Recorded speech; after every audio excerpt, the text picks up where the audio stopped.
Who is Tessa Hull? Are you ready for some quick fire questions, Tess? Wondering if you could share the story of how, or I don't know if you remember, how you got your first paying customer. Welcome to the JOD Pod, a micro podcast where we interview CEOs, coaches, entrepreneurs, authors, and founders. Today we are joined by Tessa Hull, founder of Messy and Successy. I said that right. Tessa, great to have you with us today. Hi, thank you. Thank you for having me. It's a lot of fun. Fantastic. So for those of us who don't know Tessa and what you're all about, who is Tessa Hull? Okay, so I'm Tessa Hull. I'm Tess. I'm only Tessa when I'm misbehaving. So, no, you can call me Tessa because that's what I have to write down. Otherwise, people call me all kinds of different names. So, I'm Tess and the founder of Messy and Successy, which is so called because I'm super passionate about mental health issues. I think it's really important to open up the lines of communication around mental health issues and talk about them just as freely as you would talk about everything else to do with your health. And so Messy and Successy is all based on the idea that your mental health issues can absolutely help shape you, they help build you, but they in no way define you. So you can be messy and successy at the same time, and I'm the living proof of that.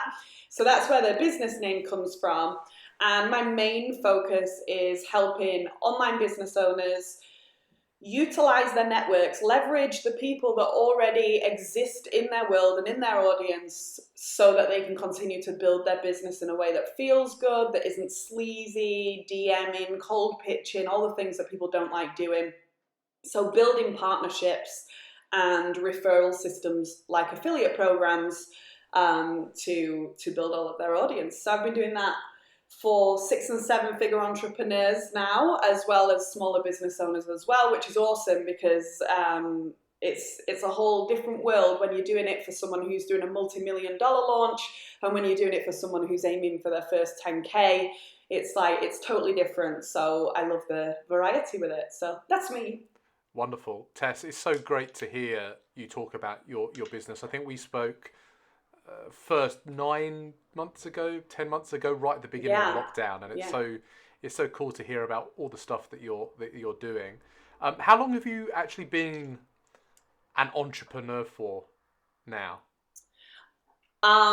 So I would like to think that I've been an entrepreneur for quite a long time because I've always been sort of playing around with things and I've always been working in fairly independent roles. But in terms of running my own business and being brave and going all in on just that and nothing else, just under 2 years now.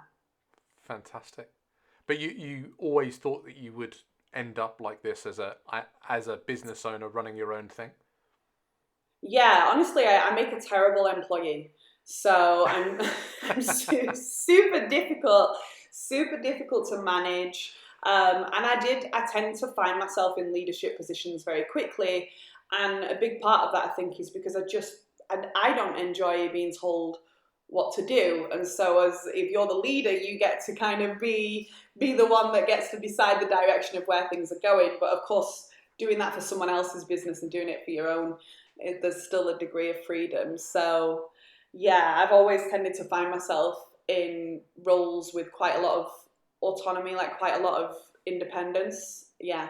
And when I'm not, and I was not good at it. I was terrible at an office job. I tried. I thought I wanted a normal life.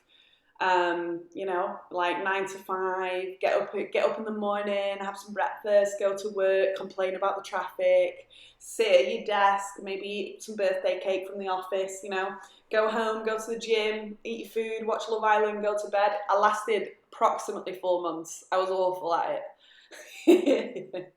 So, yeah, I've lived a different life. Tess, I can't imagine you being an employee. So it's good to hear that you're what you're doing now. It seems a lot more aligned to you and your purpose. One of the things that we're trying to do with the JOD Pod is inspire other people, basically to do exactly what you've done, is to step out of their comfort zone and go all in on something. Maybe side hustle first, but then certainly to gain freedom by doing their own thing. And one of the big obstacles that I've highlighted through talking to other people is that people are worried about getting that first customer. And I'm just wondering if you could share the story of how, or I don't know if you remember, how you got your first paying customer and how that process happened. Yeah, so it's interesting actually because I got my first paying customer and then I didn't get any customers for quite a while after that. And that sounds terrifying, but was actually exactly what I needed because it showed me that I wasn't quite doing what I wanted to do. There's this huge focus when you get into the online world, niche, get specific, know your audience, know your ideal client. And I've never been very good at being boxed in. And so I thought, okay, well, I'll work with business owners. I've got a lot of sales and leadership experience, so I do have a lot that I can bring to the table there. I had all of my success coaching certification and things as well. And so I showed up on social media, and I was consistent showing up on social media. And I would quite regularly get people who would message and say, oh, I saw that post and it really resonated with me. It felt like you were talking to me. And then someone pointed out, you know, you post a lot, but you don't really sell. And I realized that I was doing some great marketing and zero selling and needed to actually talk about the fact that you could actually work with me. And I wasn't just an Instagram account or a Facebook or a LinkedIn account. So I got more direct with my posts, which brought me my first paying client. And then after that, as I said, I didn't get many more for quite a while, and I started to panic. And then it was only when I realized that in trying to force myself into niching, which didn't feel completely comfortable for me at that time, I was delivering a message that just wasn't coming out of me right, basically. So I just decided I'm going to show up and have fun, and I'm going to share my knowledge, and instead of focusing on specifically working with business owners or, you know, lawyers or whatever it is, whoever you choose to work with, instead my niche is going to be that I work with people who like me. That's my niche. And so I just started showing up as myself. Tattoos and swear words and naughty sense of humor, and all of a sudden my people just started coming at me, and I haven't looked back since. So yeah, that's it. That sounds awesome. It's interesting because I think it's one of the things that people do, isn't it, when they hit social media, is they think, oh, right, how do I need to talk to this persona, or how do I need to do this to focus on, you know, to hit this particular niche. And you've almost just described what you were doing beforehand, is that you don't work well when people are telling you what to do, and actually you just need to, the phrase that I use is lean into yourself, and actually, you know, the more you can be yourself, the more you can be authentic, the more you can share your own realness. Don't want to get happy clappy here, but you know, the person you actually are, there's going to be, you know, most people are going to be like Marmite. You're going to turn some people off, but you're going to turn some people onto what you're talking about, and they're going to be attracted to that. But then yes, you do need to have a product that you can then follow up, and that is, you know, that aligns with what you deliver. That's really interesting. I think there's a really valuable lesson for people there. What are you focusing on now? So my focus is partnerships. So I've always been a people person, and all the jobs that I did prior to starting my own business were people jobs. I ran nightclubs, I worked in sales, I worked in recruitment, so it was always just really heavily people focused, understanding how to talk with people, communicate with people, be introduced and network with other people too. And so my focus now is to support business owners in implementing partnerships, referral programs into their actual marketing and business growth strategy.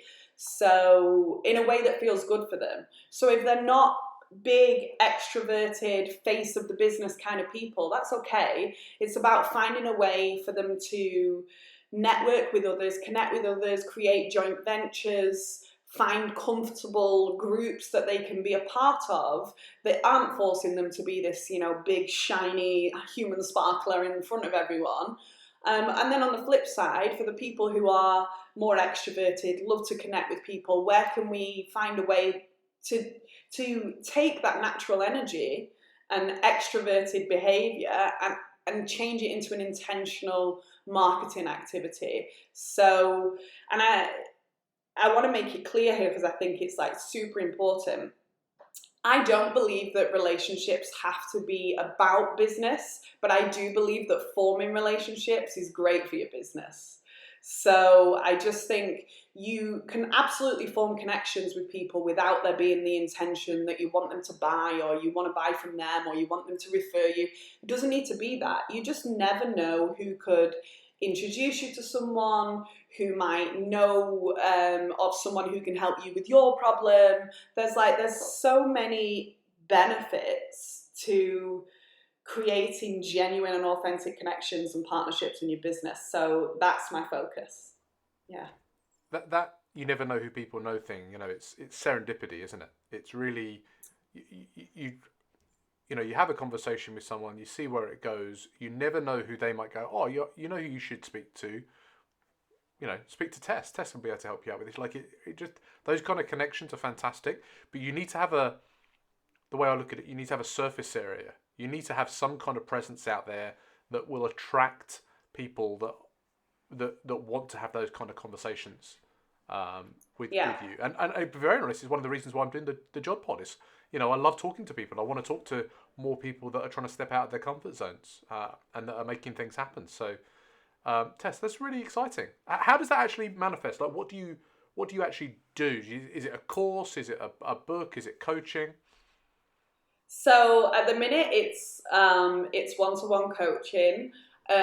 So I have partnership power hours where you can come in and talk to me for an hour, and we'll nail what kind of a strategy that can be. And what I love about that is that you can come to me having no one in your network, and we're going to work on how can we build your network. Or you can come to me saying, I want to set up an affiliate program. Let's work for an hour on that. And there's this whole sort of range in between, which I enjoy.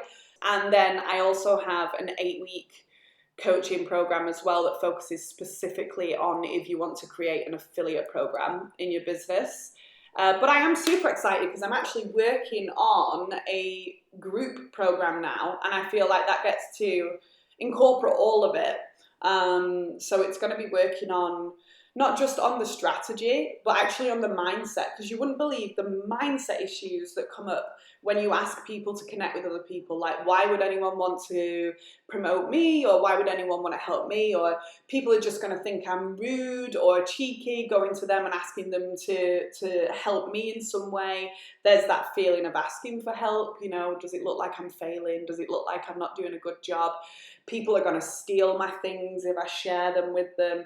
If I introduce someone to my clients, then my clients are going to leave me and go and work with them. If someone spends money with them, they won't spend money with me. My goodness, it goes on and on and on, all of this kind of mindset stuff as well. I love those mindset questions that you're talking about then. Like, if someone's going to work with someone else because they get a better thing, like, please go do that. Like, work with people that you are the best fit for and that can bring you joy. But I do appreciate that some people, that really is stepping out of their comfort zone. So that's going to be a really exciting course. Make sure you let me know when that happens so that we can let everybody that listens to the JOD Pod know about it. I think there's going to be a lot of people out there that are going through business and they're trying to get sales in and they're trying to grow, and actually having a conversation with you might not be a bad idea. Of a different way of going about things. It's a lot more fun, eh? A lot more fun. It is. People are a lot more fun than computers, that's for sure. Are you ready for some quick fire questions, Tess? Shoot them at me, I'm ready. You're ready, fantastic. What's your favourite app that you use all the time?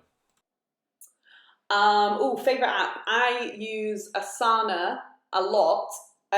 Because I use Asana not only to track projects that I've got going on or launches, I use it as a to-do list, but I also use it as a networking CRM. So I have a list of people on there, and I regularly loop it just to check, have I checked in with this person recently? Could I connect with this person? And things like that as well. So I use it for all different things. Nice. Yeah, Asana's like really versatile like that, isn't it? You can use it for loads of different things. There. Yeah. Thanks for that. And what's your most recommended book? James Clear, Atomic Habits, is one that I would recommend, especially for people like me who struggle with structure, struggle with the concept of time blocking and doing things all organized. He gets real specific about how you build habits and create good behaviors. So James Clear is certainly becoming one of the most popular recommended books on the JOD Pod. One of the things that I love. No, you're not boring at all. But one of the things that I love about him is that a lot of his ideas are not new, and it's actually in the way that he delivers his thoughts. They're so concise. They're so actionable. For anybody out there that's struggling with any kind of procrastination, have a look at that book. It's very well written. And it's very actionable, which so many business books you just kind of get lost in people's stories, whereas that's fantastic. He's definitely on my wish list of guests on the JOD Pod as well. If you're listening, James, reach out. Come on, James, tweet him. Baldy, he answers Twitter quite a lot. Baldy to Baldy, we can have a chat. Who's your favourite YouTuber or podcaster, Tess? I'm not massive on YouTube because I can't watch videos. I'm no good at it. Podcaster. I like Matthew Kimberley, who is, he has a podcast, Marketing for Coaches, which, as you can imagine, is about marketing for coaches. And he's very dry, British, sarcastic humour, straight to the point. Yeah, I enjoy him. Sounds like my kind of guy, Tess. Thanks for that. I'll look at that. I've not heard of that before, but thanks for the recommendation. Who's an up and comer? Someone that you think we should be keeping an eye on, like a Huffington, Bezos, or Musk of the future? Whitney Wolf Herd, who is she's the woman who allegedly was the brainchild behind Tinder, and then was the developer and founder of Bustle, the dating apps. And she has achieved an incredibly huge amount of things in the last 10 years, and is now advocating very loudly about sexual harassment, which I love that she's using this huge platform to kind of talk about that and get legalities in place surrounding that as well. So I think she's someone worth watching. That's a great recommendation. Thanks very much for that, Tess. Where's the best place, if people are listening to this, that they want to reach out and connect with you? Where's the best place for people to go? Instagram is my home of choice. So if you go to Instagram, my handle is Messy and Successy. So you can find me on Instagram. Otherwise, you can also head over to my website, which is messyandsuccessy.com. And there's all the different ways to connect with me there. But I always do ask, please do connect with me. Please do say hi. And I always encourage you to ask me a strange question. I always appreciate conversations that begin with weirdo questions. That's okay for me. What's the strangest question you've had, Tess? Keep it family friendly. Keep it family friendly. Come on. Someone asked me a great question the other day. Somebody asked me the other day, if an alien landed on Earth and you could take them to one place where they could experience human nature, what would it be? And so I said I would take them to an airport, because I just think like the departures and the arrivals lounges in airports show people at their best and their worst. That's where I take the alien. That's Love Actually. That's exactly where I went. Oh, really? That's great. See? So... Wonderful. Yeah. Well, that's a great shout out, Tess, to get people to ask you some weird questions. Let's see if we can get some people into your sphere. There we have it. Tessa Hull. Tess, founder of Messy and Successy, is a success coach and affiliate program specialist. Tess helps owners create affiliate programs for their businesses to help them grow and develop their businesses. Tess's first customer came through social media when she became an entrepreneur. Mm-hmm. She showed up every day, and then she started talking about the products or talking about working with her, and that led to people reaching out and connecting with her. Something that you can instill into your own businesses, turning up every day, having your shop door open so that people can walk by and see what you're selling. Tess's favourite app is Asana, where she uses for projects, launches, and as a CRM for all of her contacts. Tess thinks that we should all be reading Atomic Habits by James Clear. I couldn't agree more. Great book. Tess loves listening to Matthew Kimberley on the podcast Marketing for Coaches. We'll certainly put a link to that in the show notes. And we should be keeping an eye on Whitney Wolfe Herd as a potential Musk or Huffington replacement. I think she's already flying, isn't she? She's already, billionaire. She's level. very very established. But I think that maybe just more of the advocacy kind of work that she's doing now is what's interesting. Interesting. Awesome. We'll see if we can find any links to things that associated with that, maybe any talks that she's done. We'll put those in the show notes. And you can reach out to Tess and ask her a weird question. Say that you heard about her on the JOD pod. Throw her some weird questions. Go to messyandsuccessy.com, or if you want some fun and laughter, check out her Instagram at messyandsuccessy. That's MESSYANDSUCCESSY.com, and the same for the Instagram. I got almost a bit tongue twisted. There. I made it. Tess, thanks for joining us today on the JOD pod. Thank you. It's been great. And thank you for joining us today on the JOD pod with our interview with Tess.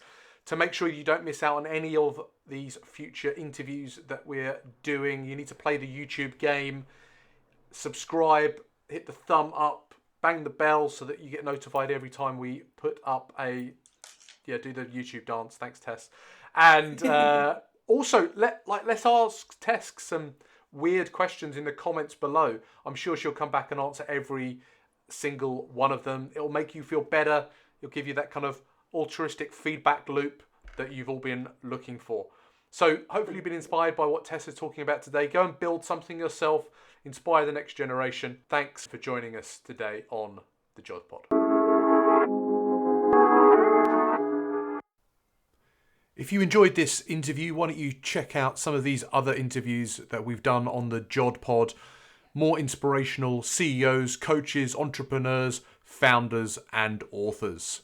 I'm sure there's something here that will inspire you to build something new.